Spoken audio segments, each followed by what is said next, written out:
Welcome to the podcast. We talk about all the things that are hidden in the shadows. This is Isaac. And this is Megan.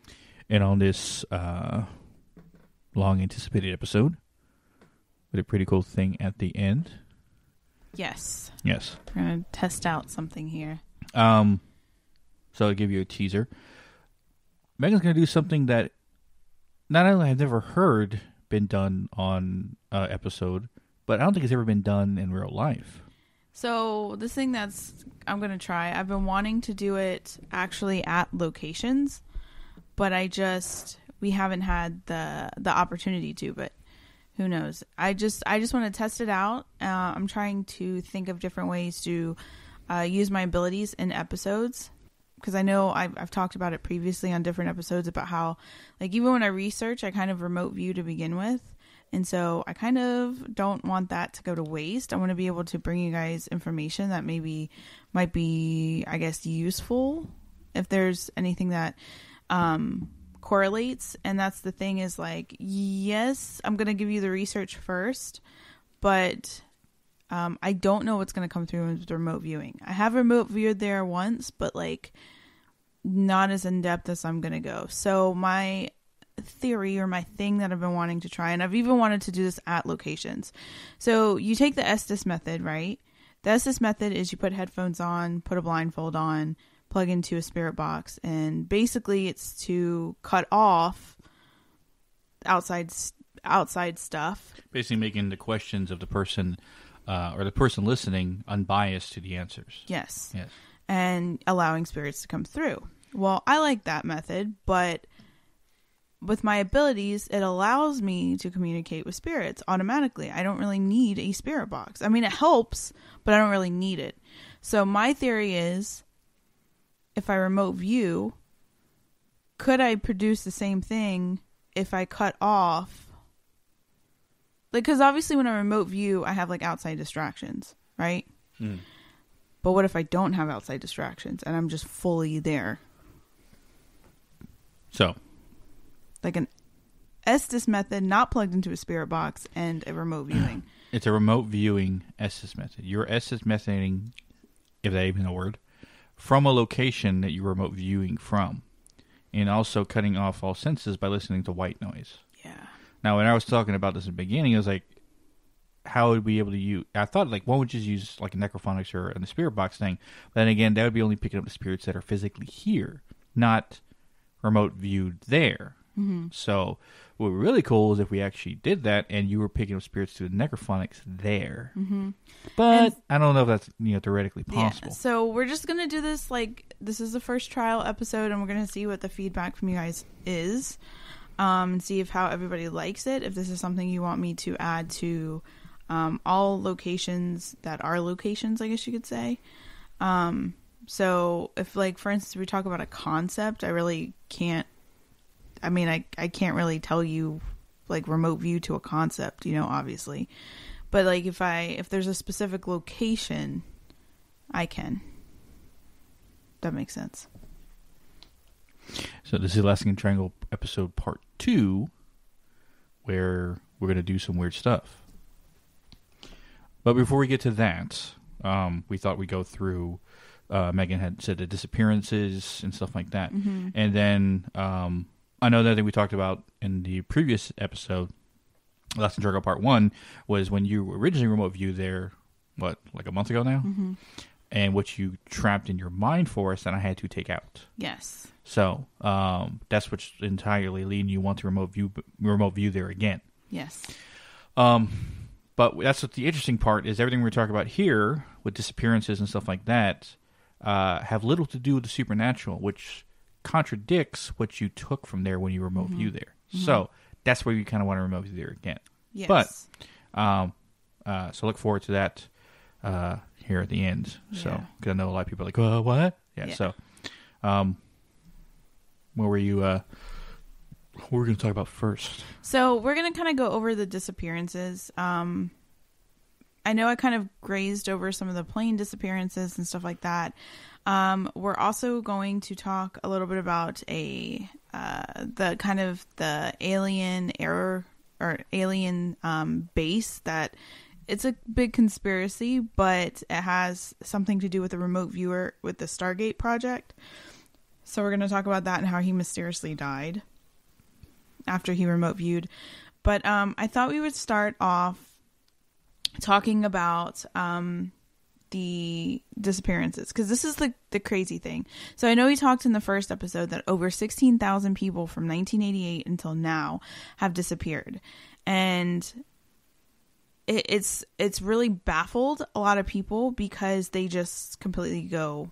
Like, nobody knows where they are. No bodies turn up. No, like, indication of, like, even the planes, like, there's no wreckage. And so before we get into the people, I was also looking at, one of the things that I looked up at the very beginning is obviously Alaska has a lot of snowfall. And that's one of the theories, is they say, oh, snow falls and they can't find the bodies and things like that. Now, Alaska does have, especially in the Triangle, does have a lot of wilderness. So could potentially, like, bears and stuff like that get at them? Yes. But I wanted to look up to see, does snow have any effect on the how do you say that? Decomposition? Decomposition. Decomposition? Oh my God. Like, the breakdown of the body afterwards. Yeah. And apparently, if anything, it slows down the decomposition. Well, yeah, that's why in the olden days, a long time ago, in the winter, especially up north areas, I know our Canadian friends can testify to this. When people died in the winter, they couldn't dig the ground with their hands. Granted, we have machinery that can do it for us now.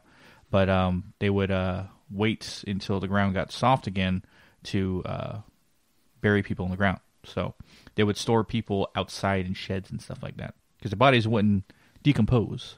Yeah. Yeah. When it's freaking cold outside. Hence why you put dead bodies in freezers and stuff like that. Yeah. Yeah. So if anything, it would keep the body intact a little bit longer than, say, if a body was in the middle of a desert on, like, a hot summer day. So I thought that was interesting.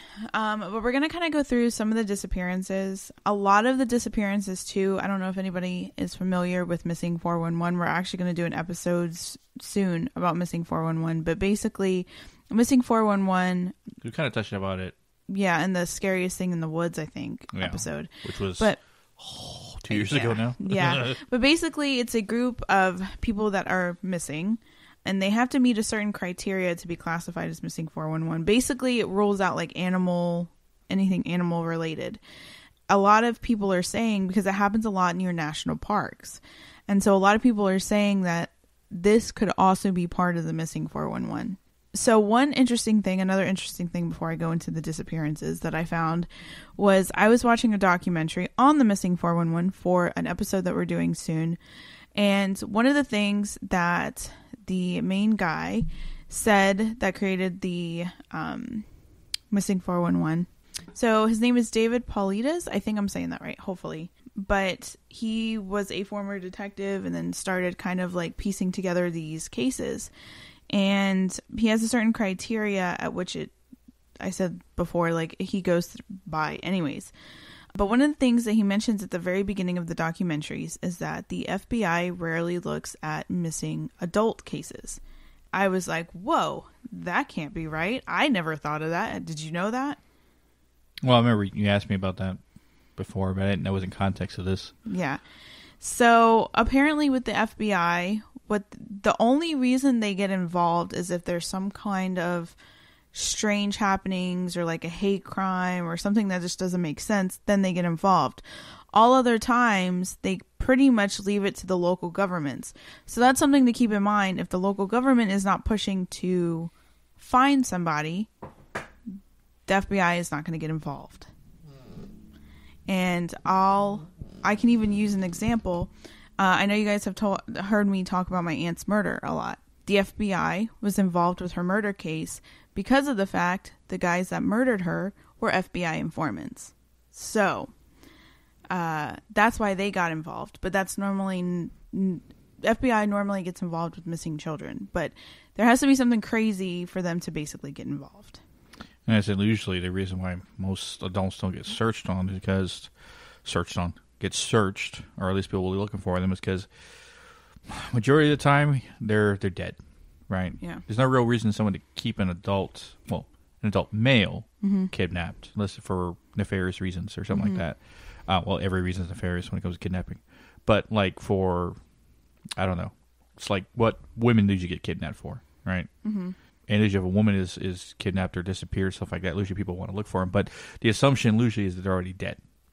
Or they ran away, right? They ran from somebody for something, responsibilities or whatever, just wanted out, and they kind of just like left their life behind and basically just disappeared without telling anybody.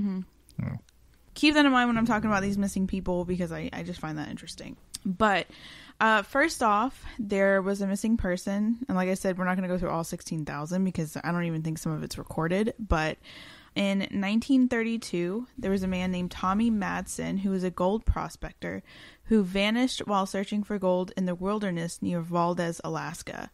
Despite extensive searches, no trace of him was ever found. Okay?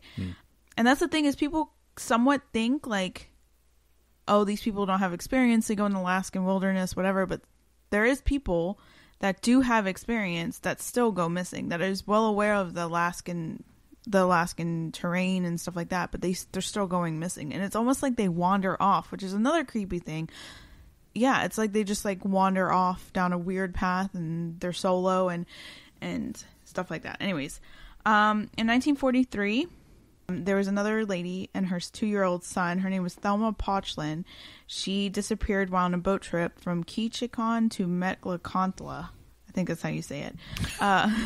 The boat was found adrift with the engine running, but Thelma and her son were never located. Another one, 1973, Terrence Missner. It was a 22-year-old firefighter, went missing while hiking near Anchorage. His disappearance remains unsolved, and extensive searches failed to locate him. 2007, Brandon Boygas. Boygas? I don't know if that. Hopefully that's. He was a 31-year-old man from Texas. Now, if he's never been to a place like Alaska, I can see why maybe he would get like lost or not be aware of this terrain and stuff like that, because Texas is different from Alaska. Yeah, I think trees are a lot smaller. But he disappeared while hiking in Chukroch State Park near Anchorage. Oh my gosh, if I butchered these names, I'm sorry. Despite search efforts, again, no sign of him was ever found. And if you look to different years, different times of the different years, different times of the year. So yeah, you could say, okay, you can blame it on snow, but okay, well, what about the summer months when people go missing? You know, you can blame Alaska's not always snow all the time. Yeah. There is some months. I mean, it is cooler than most places. Yeah. I mean, you would like that. You would probably be right at home in Alaska because never have to sweat again. Yeah, I think it was like midsummer and it was like 57 at night. Yeah, because I looked up the weather. I was curious. 2016, a Michael Palmer, 29-year-old experienced hiker, disappeared while hiking in the Kenai National Wildlife Refuge. His disappearance sparked an extensive search operation, but again, never located. Cindy and Gary Hunter, 2019, a couple, went missing while a fishing trip near Ketchikan, so that's another one in that area. The boat was found overturned, bodies never found. Veronica McDonald, 2020, 26-year-old woman, went missing while on a solo hike in Chokich State Park. Despite search efforts, she was not found as of September 2021. Again. So we're losing people even the most recent time. Yes. Yeah. In 2005, Eric Roner, a 38-year-old adventurer, disappeared while attempted to cross the icy... Lord, these are some intense names. Okay. All native. Tatshenshini River near Haines. His body was never recovered. And there's different, and it's people of all ages. It's older because, like, over here you have like a 50-year-old guy, a 15-year-old girl, 49-year-old pilot, 47-year-old hiker, 38-year-old adventurer, 34-year-old woman, 33-year-old hiker, 69-year-old hiker, 66-year-old hiker. So you have people of all different ages as well. So here's one that's creepy. Okay, so in 1983, 24-year-old Stephen Kubacki went... Why you give me that look? Stephen Kubacki went missing near the Chugach State Park. Reader. No, it's not Out Loud Reader. It's the names are very, very native, and if you're not familiar with the dialect, the Chugach State Park, his case is primarily mysterious because he reappeared more than a year later with no memory of his disappearance and wearing clothing that was not his own. Weird. So what the heck happened there? But one theory that, or cryptid that we didn't talk about last time that I think is interesting. Well, we kind of did because he's technically kind of like Bigfoot. But apparently there is a legend of a Bigfoot-like creature called the hairy man in Alaska. Kind of unoriginal, but all right. Yeah, hairy man. That he shares the same common characteristics of a large, hairy, ape-like creature that is said to inhabit remote wilderness areas. He's described as a large bipedal creature covered in hair or fur, standing between 7 and 10 feet tall, robust, built.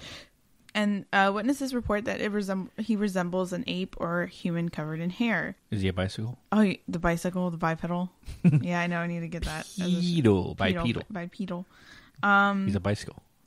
Very much like Bigfoot, reclusive and rarely seen by humans. Did we have that joke before?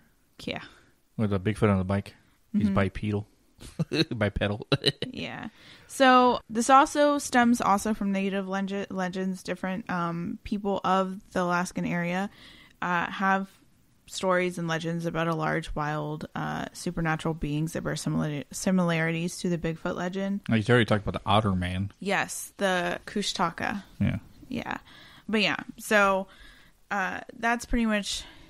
And there is sightings, like people have been out in the woods in national parks and have seen him in different ways as well. Okay, so there is also... So when I talk about the remote viewing, this is what happened with the guy. So...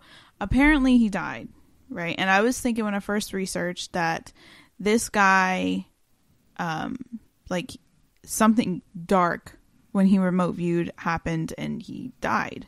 Oh yeah, that guy. But that's not the case. So this kind of plays into the theory that there's somehow a secret alien base under Mount Hayes, I think is what it's called. Yeah. Mount Hayes. And the reason why that even come in fruition is this guy named Pat Price.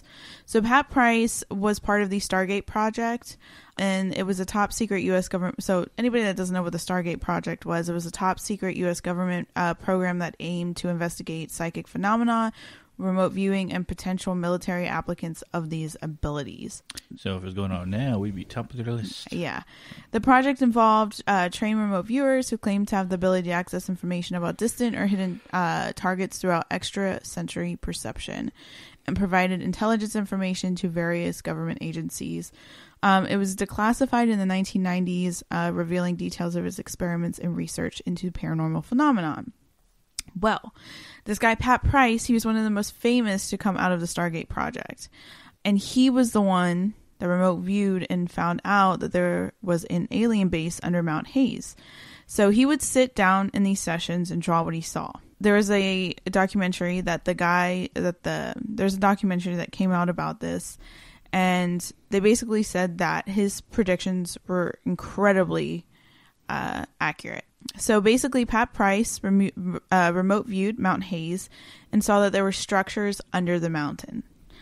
He saw tubes, tunnels, and he kept pressuring to find more information. They kept going deeper, kept channeling harder, and he saw what he described as geographical instrumentation. He saw computers, and then he also described strange humanoid creatures among human personnel that he described to be military. After he saw that vision, or that remote viewing, he immediately began to fear that something he saw that he shouldn't have. He even went to tell friends that his remote viewing of the secret underground base could put him in grave danger. He was checking in Las Vegas to the Stardust Hotel when someone deliberately bumped into him, and he said he felt a sharp pain in his leg. Now, this isn't that long ago. This is like the 1970s that this occurred. That's a long time ago.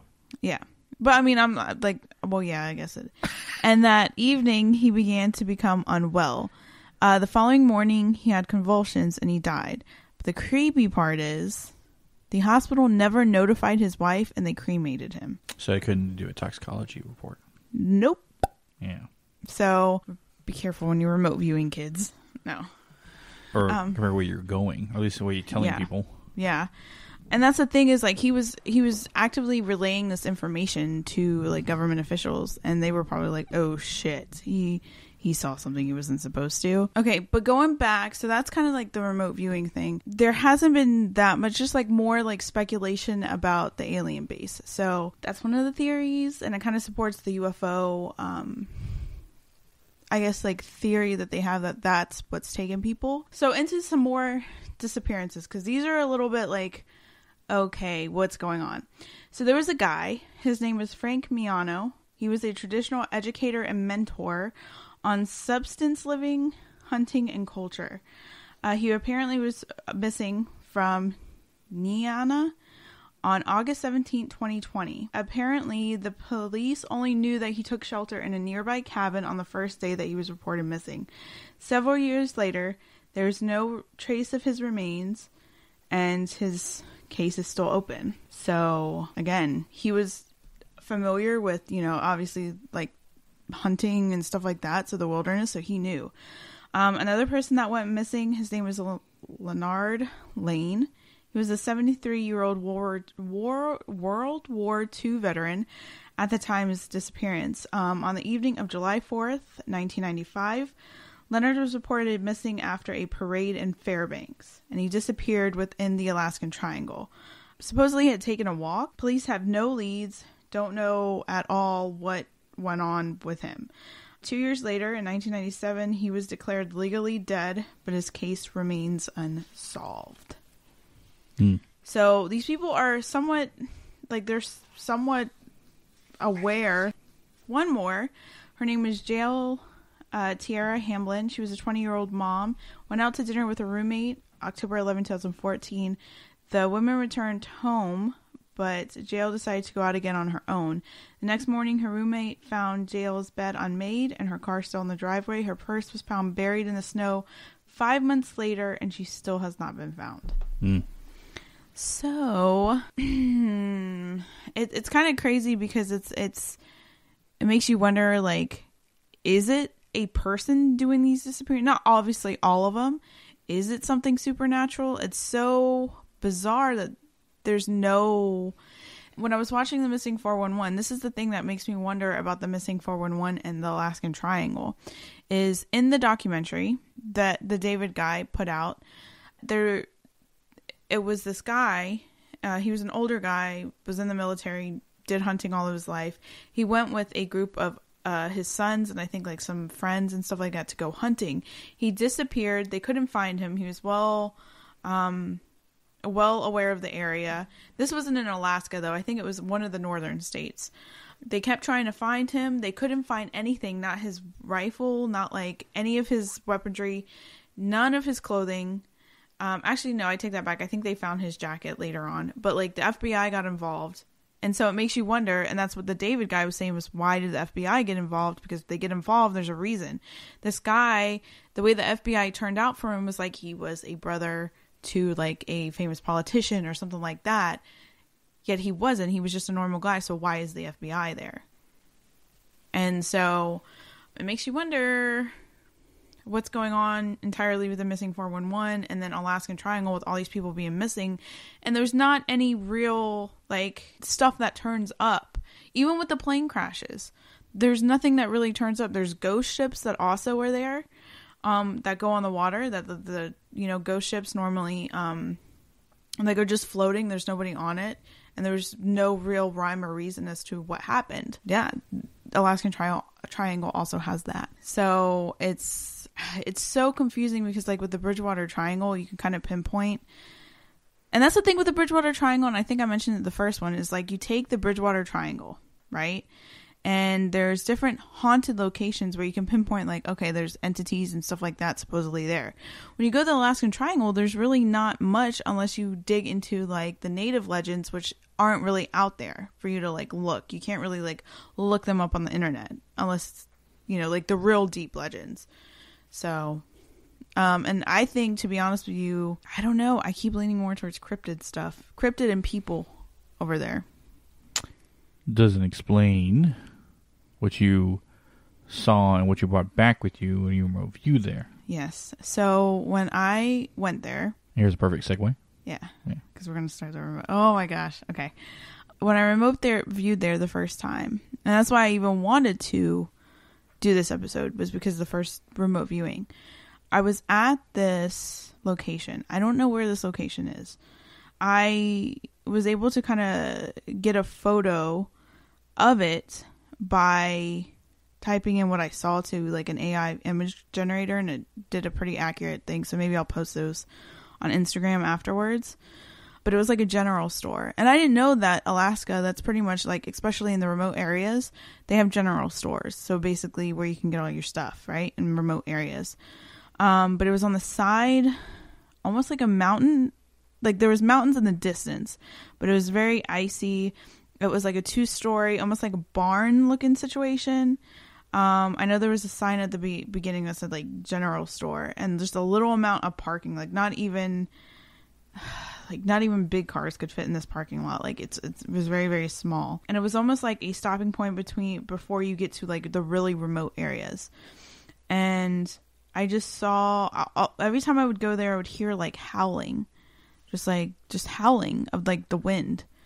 And I remote viewed there, and I was trying to look around, because I was unsure, because at the time I just knew, like, when a psychic remote viewed, they died. So I didn't know the whole premise of the Pat Price story, that it was, like, the government that killed him, essentially. Well, allegedly.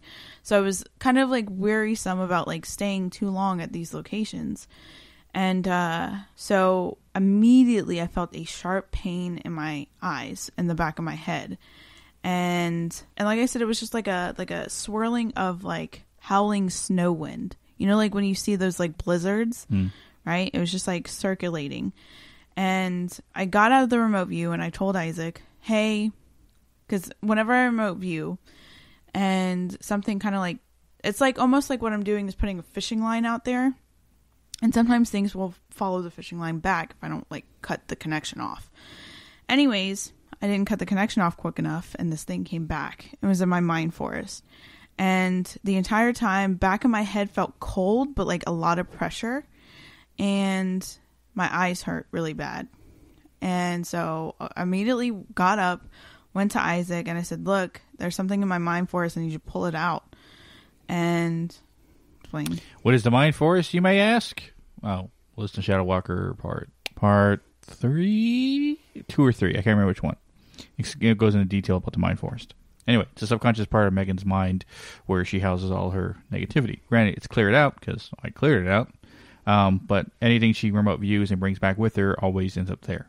Mm-hmm. So, it's the first place I look. What I saw was... It was see-through, not like a ghost. Well, it had very ghostly features, but it was still solid. I can kind of see what it was, but it looked like it was made of wind, right? Mm-hmm. Which kind of correlated to what you thought, or what you felt anyway, or what you heard also. Mm-hmm. But it looked like someone with, like, a giant fur, not blanket, like cloak, I guess. Mm-hmm. It's really long and really big, and they had the hood over their head, but on the edges of the points on the top of the hood, where I guess it would be top of someone's head, there were horns, but not like any horns, like buffalo horns, right? Or bison horns, right? Yeah. But it was all white. The entire outfit was all white and stuff like that. Even the face that was staring at me underneath the hood was very pale-faced, right? And their eyes were dark. Ended up grabbing it, pulling it, putting it in the ring, right? And that's what I saw when I saw it in the ring, was that. Like a evil Native American spirits dressed with buffalo's, like, hide on its as wearing like a cloak or something. You know what I mean? Now, here's a teaser for Shadow Walker Part 6. What I took from that thing was going to really blow your mind. Anyway, but that's Shadow Walker Part 6. I think I'll probably do in the next month or so. Maybe in October. just to capture more people. Anyway, but that was what's interesting. What I pulled from your Mind Force, but just go in there once. But then again, that's a spirit, right? It has to be a dark entity for me to pull as my right hand. Otherwise, it wouldn't get trapped in your Mind Forest. So, there are Native American legends to the spiritual side, evil spirits that they have not shared with everyone. And that also correlates to even with the Bridgewater Triangle, because remote viewed there, and you had to pull something from there as well. Yes. That was dark. Mm-hmm. That was, I think it may have been native based. I'm not sure. Yes. So now we're going to do the remote thing. Let you get your setup going. Yes. Yeah. So, if it blows up in our face of how this possibly goes, it's gonna be weird. This, I was telling you, it's like this would be better a visual thing to see versus listening to it. But so in recap, you're going to remote view into a location and do an Estes Method from the location with just white noise. So you're not going to hear anything I ask. No. How do we prove that to anybody who's listening? I know. I guess people just have to trust us. Oh my god!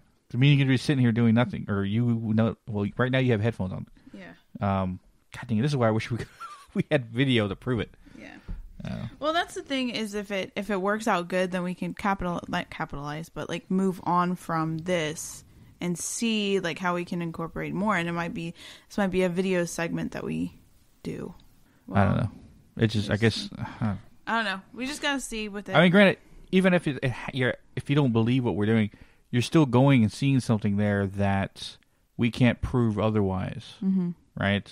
And this is just to see like what comes through, if there's any connections, if anybody else like knows more than what's out there on the Alaskan Triangle, whatever. I don't know. So first, you're gonna go there and you're gonna start telling me what you see. Yes. Right, and then we'll give you old taparoo, and then we're gonna start asking questions. Yes, and I can't hear once I start with the headphones. I can't hear, and I'm not gonna be able to see what Isaac is doing. So I'm just gonna be calling out like as if something, like when you do the Estes Method with the spirit box, like how things would come through. I'm gonna tell you what's coming through to me, if there's anything there talking. Yeah. So for everyone. Okay, so I'm back at the general store.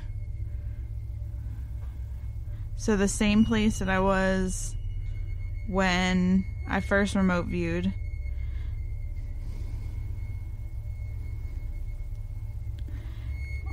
There's a plaque on the door of the general store that says 3414.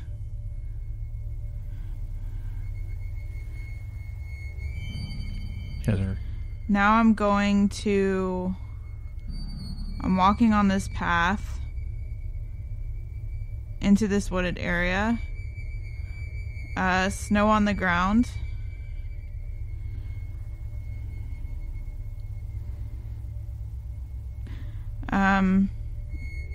It almost smells like, you know when you open a freezer?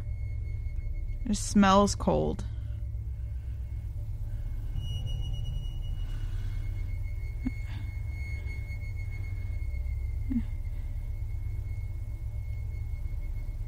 It's not snowing in Alaska right now. I wonder where the hell she is. Didn't think about that. So I'm thinking the general store is also like a welcome center. This is like really, really far up north. Because near the beginning of the path, there's a welcome to Alaska like paper.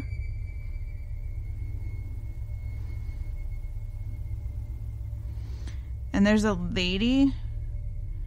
She's in multiple layers of clothing. Like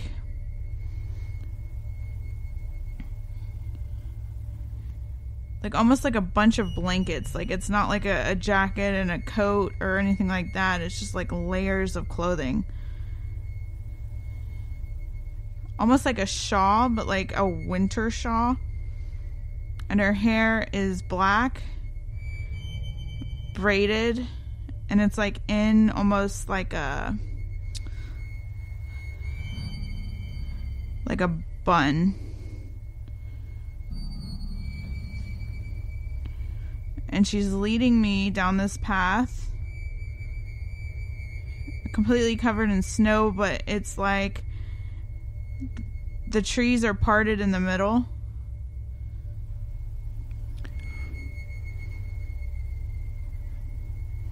Methinks Megan's not an actual physical place. She keeps saying, come follow me, come follow me, come follow me. Let me show you, let me show you. Yeah, 'cause it's not snowing in Alaska right now.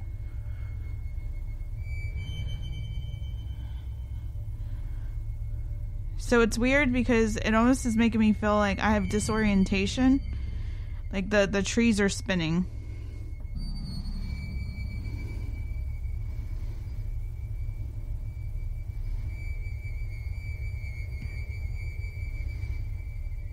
There's a growl to the right of me. In between the trees, the lady says,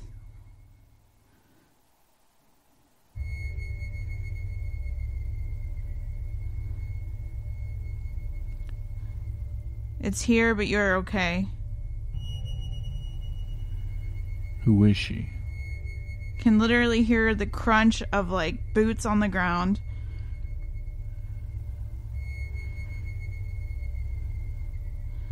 A lot of things around. She looks like she's a nice person, but I'm not feeling like she's a nice person. And I'm feeling very, very like, no, I need to get back. No.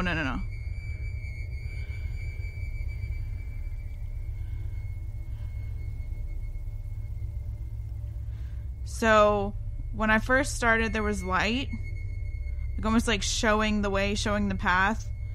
Now there's no light.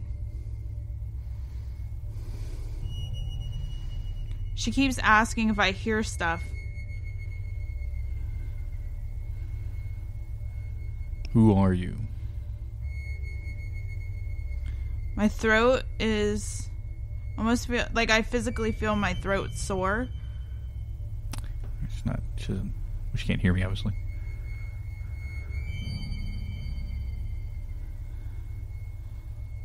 So the lady, she originally looked like she was in her 40s or 50s, but now she morphed into a child.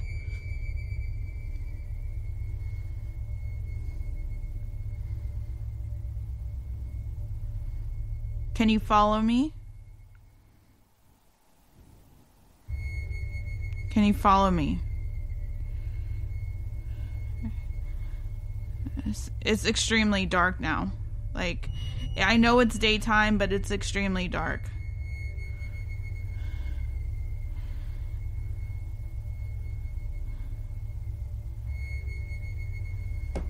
I'm hearing my name all over the woods. Like, it's all different directions. And there's clicking. There's like it sounds like oh all over.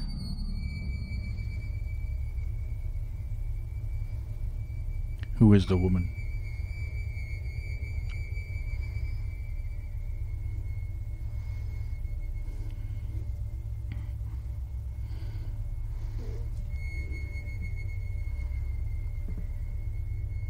Get away. Who are you?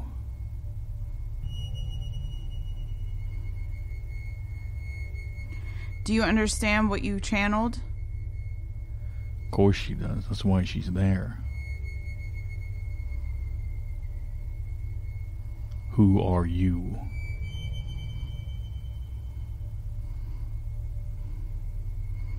You can't take her back. Of course I can. You have no idea who I am. Now, who are you? No. Who are you?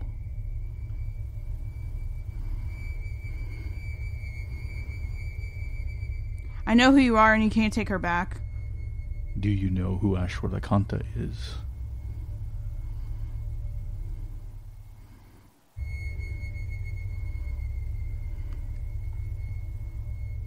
It's funny you think you could take me from here. Oh, into a lot more than that. I can take you from anywhere. This is my land. Who are you?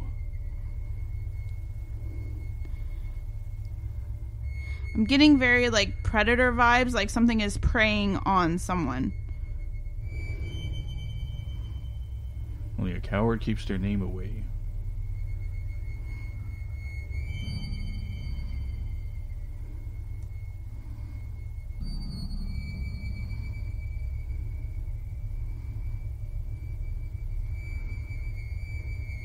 Who are you?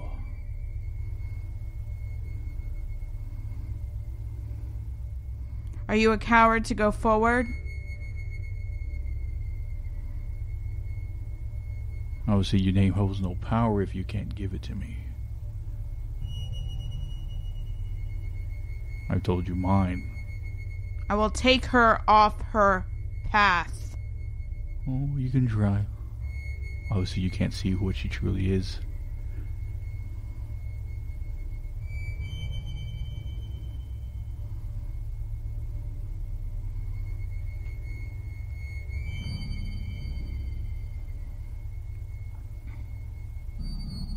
Can you see her memories? Can you see what I've taken before?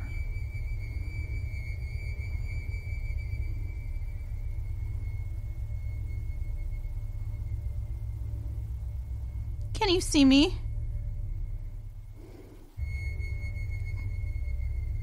Can you feel me? Who am I speaking to?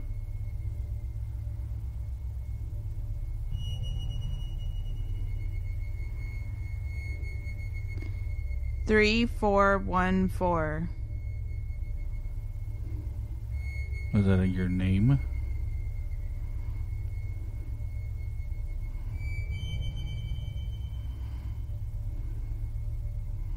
The rock. Something special about this rock?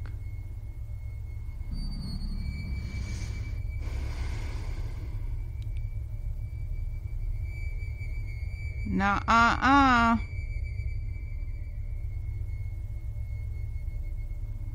Mm-mm. Step back. I'm telling you to step back. Make me.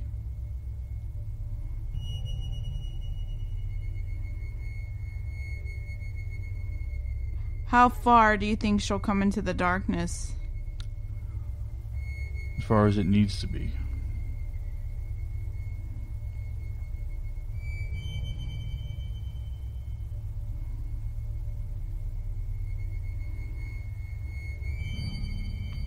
Again, who are you?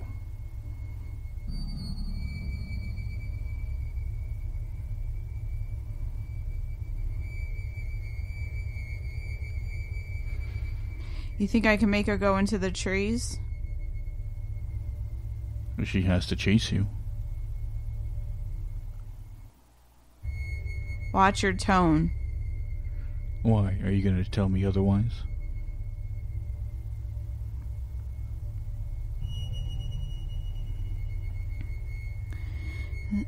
So my throat is actually like really hurting now. It almost feels like when you stay out in the cold too long. I am Ashwarakanta.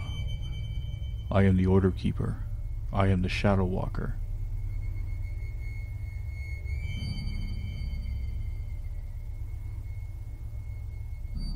How about I keep her here? You can try where every other have failed.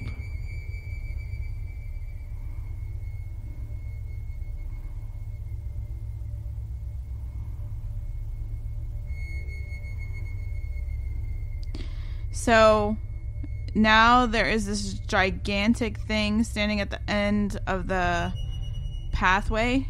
A big giant thing.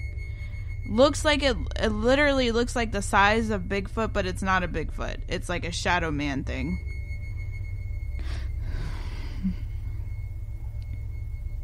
Who stands in her way? It's trying to call. So I got knocked out of it. Oh, because you hit the thing. Yeah, I know. I hit a button and it knocked me out. Well, for everyone listening, getting freaked the fuck out. My eyes are watering. Can you see? Yeah. And also, I noticed you talk a lot louder when you're in there. I had to back the mic up because it was. I know you couldn't hear anything.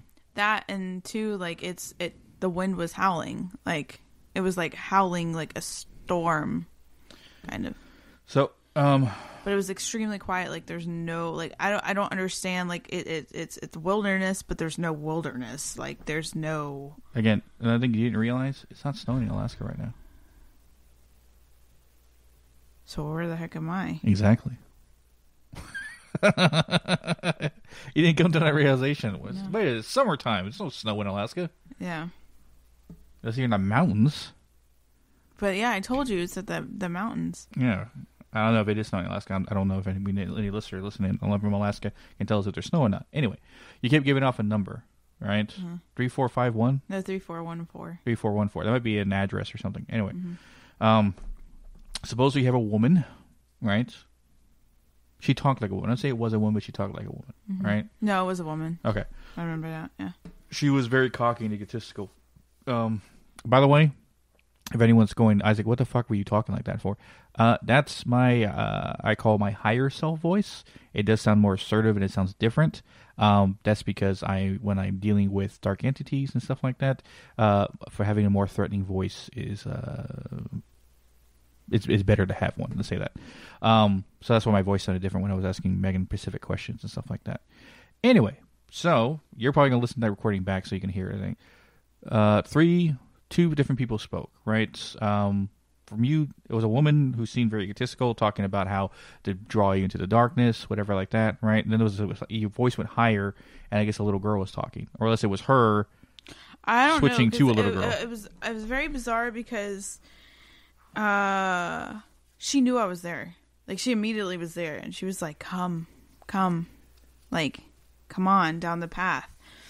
And so I went down this path, and then it was like I was engulfed in trees and, like, path. Like, it was like a cleared out path that maybe, like, I don't know, like, maybe, I don't know if this is a thing that, like, maybe, like, if you live somewhere in that area, because it was in the mountains.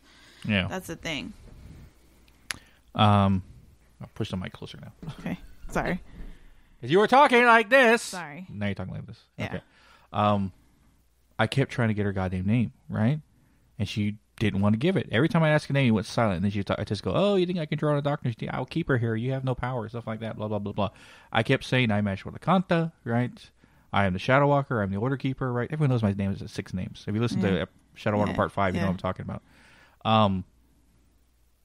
Anyway, but she didn't take any information. Either she doesn't know who Ashwadakanta is, which means she's not a native spirit, right? Yeah. But you were talking about seeing some kind of dark, giant Bigfoot creature at the end of the pathway. Yeah. It looked like Bigfoot, but it wasn't Bigfoot. So a giant shadow figure. Mm-hmm. Yeah. It was like a juggernaut. It was huge. So there is something dark in this place. But it was morphing. It was like it went to the old lady. Like, she looked like a typical, like, grandmother, like, shawl wearing. And that's how she gets you. And then she turned into this little kid, and it was like the little kid was running. And I could hear things off to the side of me. Like, that's the thing. Like, I could feel and hear things. Like, and that's what it made me think was, like, stay on the path. And it was like it was trying to lure me to the wooded areas on the side. Yeah, so I probably scared the shit out of everyone who's listening. Oh, gosh. Did I answer any of your questions, though? No. Interesting. Because I said she was very reserved. She didn't want to ask me any questions. She was cocky, like most dark entities are, right? Mm-hmm. She kept asking if I can pull her into the trees. Yeah, right? Because that's where I wasn't supposed to go. I said, if she has to chase you, right? Mm-hmm. And then you just kept wagging your finger in the air, like, Yeah, that's her, but that was her demeanor. No, what she said in the beginning. You said, do you realize where you have channeled or who you have channeled, right? Mm-hmm. To which I asked, what is your name? Mm-hmm. Didn't give it. Mm-hmm. I think I said something real smart ass to her. It's like, obviously your name doesn't hold any power if you can't give it to me, right? I told you mine, but she couldn't give hers. So probably good thing you get out of when that dark thing showed up, because you probably have to body bag it and bring it back here. Yeah. Yeah. No, it was waiting for me at the end of the trail. It was like almost like a tag team thing. Like she thought by morphing into a kid, like I would be more. Like that's what it felt like, though. It was like it was like, come here, I got something to show you, but really I'm gonna like lure you away into the darkness. Like that's what it reminded me of. And she was waiting for me. That's the freaky part. Is like I would literally, when I remote viewed, I was in the parking lot, and I was thinking to myself, too bad I can't pull through your mind. Yeah, and rip it over here. Yeah. My face hurts. That's the thing, is like I could literally feel cold everywhere, and there's obviously it's not super cold in the house. I don't have like a fan, but I was like, like when your nose gets cold and it's almost like a stinging pain. Yeah. So I don't know where I went though, because it's snowing. If it's not snowing in Alaska, you're talking about like a winter storm. Yeah. And there's no such thing in Alaska right now. Not even in the mountains. There's no wind. There's no storms up there. Well, and again, I don't fucking know. So, I'm talking out my ass. But I know for at least the most part in the woods, there's no snowstorms going on. Are you looking it up? Yeah. This is more free ballin' episode part of the episode. You're looking at the weather in the Alaska right now? Mm-hmm. Shouldn't be too bad. It's summertime. I mean, granted, it's not hot, but it's not snowing there. Well, you said it's off a mountain trail, right? At least the beginning of one. It would have to be in the mountains. Even so, there's not a lot of wind up there. Or at least not a lot of snow up there right now. Any snow up there's just sitting because it's cold.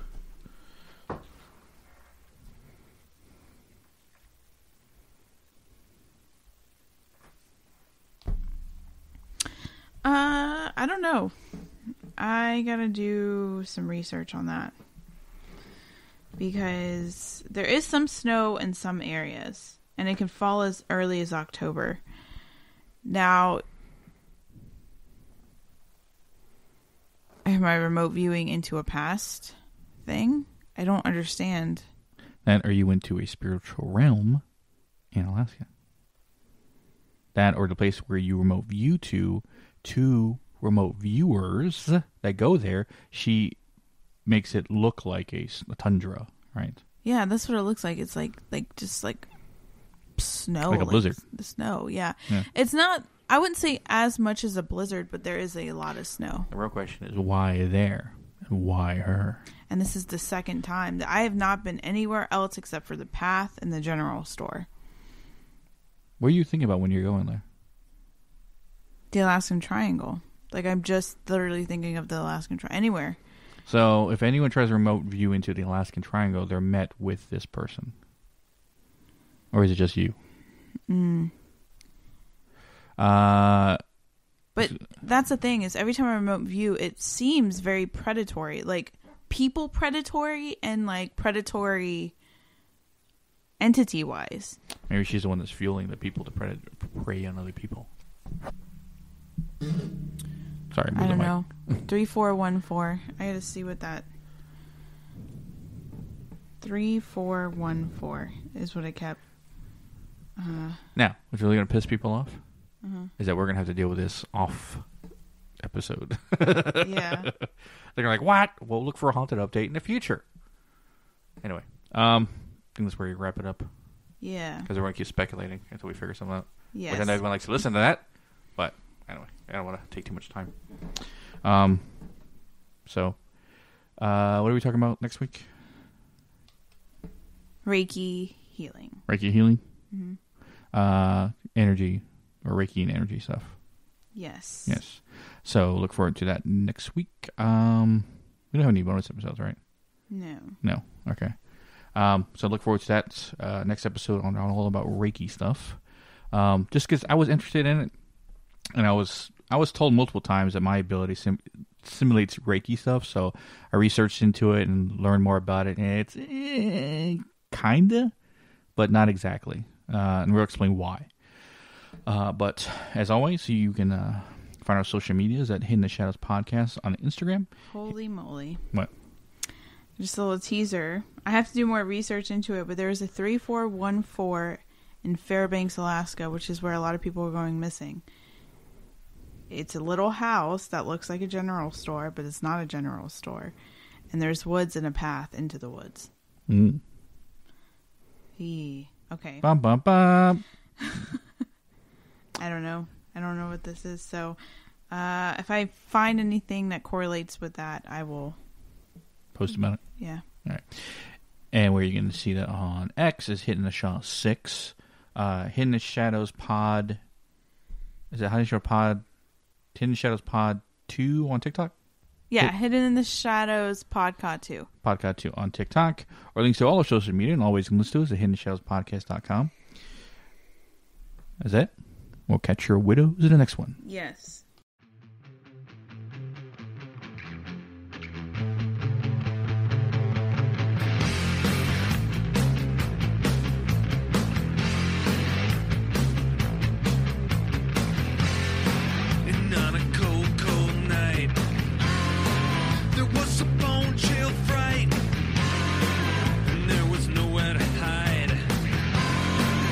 This month